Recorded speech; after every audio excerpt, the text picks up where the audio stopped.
అందరికీ నమస్తే. నేను మీ స్వాతి. వెల్కమ్ టు స్వాతి చేతి వంట. ఈరోజు వీడియోలో తక్కువ టైంలో పూజ సమయంలో ఎక్కువ హడావుడి లేకుండా చక్కెర పొంగల్ చేయాలంటే ఇలా చేసి చూడండి. చాలా బాగుంటుంది. కమ్మగా రుచిగా ఎంత సూపర్గా ఉంటుందో.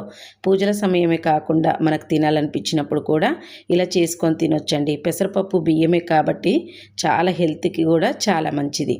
ఇక్కడ నేను దానికోసం 1/2 కప్పు వరకు రైస్ని తీసుకొని శుభ్రంగా 2-3 సార్లు కడిగేసుకున్న తర్వాత మళ్ళీ కొద్దిగా వాటర్ ఎక్కువ వేసుకొని ఒక 10 నిమిషాల పాటు నానబెడుతున్నాను. మూత పెట్టేసి ఒక 10 నిమిషాల వరకు పక్కన ఉంచండి. ఈలోపు మనకు ఇందులో కావాల్సినవి చూడండి. ఇక్కడ నేను జీడిపప్పు వచ్చేసి ఒక 15-20 వరకు తీసుకున్నాను. అలాగే ఎండు కొబ్బరి వచ్చేసి కొద్దిగా తీసుకున్నాను, 2-3 టేబుల్ స్పూన్ల వరకు. ఇలాచీ పౌడర్ వచ్చేసి 1 టీ స్పూన్ వరకు, బెల్లం 1/2 కప్పు, అలాగే పెసరపప్పు వచ్చేసి మనం 1/2 కప్పు బియ్యం తీసుకున్నాం కదా, మిగతా 1/2 కప్పు పెసరపప్పు తీసుకోవాలి. ఆ తర్వాత చక్కెర పొంగల్ చేస్తున్నాం కాబట్టి చక్కెరని ఎక్కువ తీసుకున్నాను, బెల్లాన్ని తక్కువ తీసుకున్నాను. చక్కెర వచ్చేసి ఒక 125 గ్రాముల వరకు చక్కెరని తీసుకున్నాను. ఇవి కరెక్ట్ క్వాంటిటీ అండి. ఆల్రెడీ మనం రైస్ నానబెట్టాం కదా. ఆ తర్వాత పప్పును వేయించుకుందాం. ఇక్కడ నేను కుక్కర్లో ప్రిపేర్ చేస్తున్నాను. మీరు కావాలంటే గిన్నెలో కూడా ప్రిపేర్ చేసుకోవచ్చు. ఈజీగా త్వరగా అయిపోవాలంటే ఇలా కుక్కర్లో ప్రిపేర్ చేయండి. ఆ తర్వాత ఇక్కడ పెసరపప్పును వేసుకొని మంటని చిన్నగా ఉంచేసుకొని మనము మంచి గోల్డెన్ షేడ్ వచ్చేంత వరకు ఫ్రై చేసుకోవాలి. పెసరపప్పు ఫ్రై అవుతుంటే కమ్మటి వాసన వస్తుందండి, చాలా బాగుంటుంది. ఇలా ఫ్రై చేసుకున్న దాన్ని తీసి వేరొక ప్లేట్లోకి పెట్టుకోండి. మళ్ళీ ఇదే కుక్కర్లో మనం రైస్ను ఉడికించుకుంటాం కదా, ఆలోపు ఈ పెసరపప్పుని ఇలా వేయించుకున్న దాన్ని తీసి కడిగి రెడీగా పక్కన ఉంచుకోండి. ఇప్పుడు మళ్ళీ అదే కుక్కర్లోకి 2 కప్పుల వరకు నేను వాటర్ వేస్తున్నాను. 1 కప్పు వచ్చేస్తుంది కదా, 1/2 కప్పు పెసరపప్పు, 1/2 కప్పు రైస్, మొత్తం కలిపితే 1 కప్పు. ఇలా నేను పెసరపప్పును కూడా నానబెట్టి వేస్తున్నాను. అదే మీరు పాత బియ్యంతో కొత్త బియ్యంతో చేస్తున్నట్లయితే 1/2 కప్పు వరకు వాటర్ని తగ్గించి తీసుకోండి. అంటే 1 కప్పు మీద ఇంకో 1/2 కప్పు వేసి రైస్ని ఉడికించుకోవాలి. ఇలా వేసుకున్న తర్వాత మూతకున్న బెల్ట్ పెట్టేసి మూత పెట్టి విజిల్ పెట్టేసి మంటని హై ఫ్లేమ్లో ఉంచి 2 విజిల్స్ రానివ్వండి. 2 విజిల్స్ వచ్చిన తర్వాత స్టవ్ ఆఫ్ చేసి ఒక 10 నిమిషాల వరకు ఆగండి. పూర్తిగా ఆవిరంతా పోయిన తర్వాత మనమే మూత ఓపెన్ చేయాలి. ఎమ్మటే ఓపెన్ చేయొద్దు.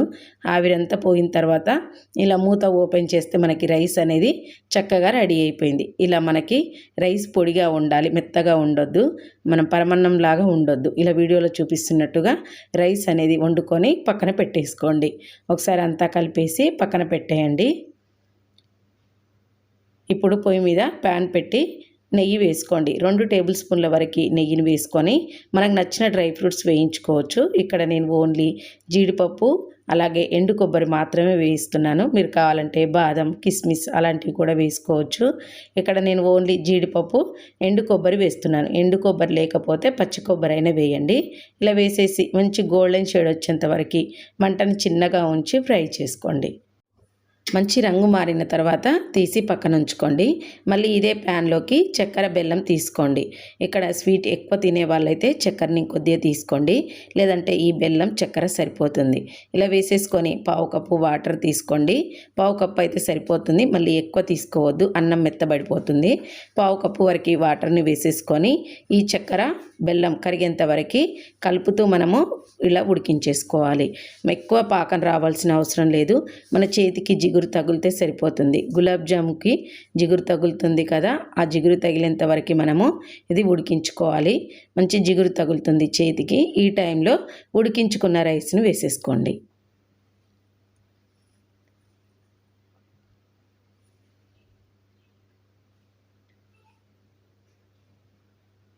మొత్తం వేసేసుకొని కలుపుతూ ఒక 4-5 నిమిషాల వరకు ఇలా ఉడికించుకోవాలి.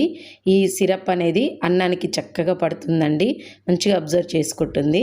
ఇలా వేసేసుకొని ఒక 5-6 నిమిషాల పాటు ఉడికించుకున్న తర్వాత ఇందులో యాలకుల పొడి వేసుకోండి. 1 టీ స్పూన్ వరకు వేసేసుకొని 1 నిమిషం పాటు ఉడికించుకున్న తర్వాత మూత పెట్టేసి మంటను చిన్నగా ఉంచి మరొక 2-3 నిమిషాల వరకు ఉడికించుకోండి.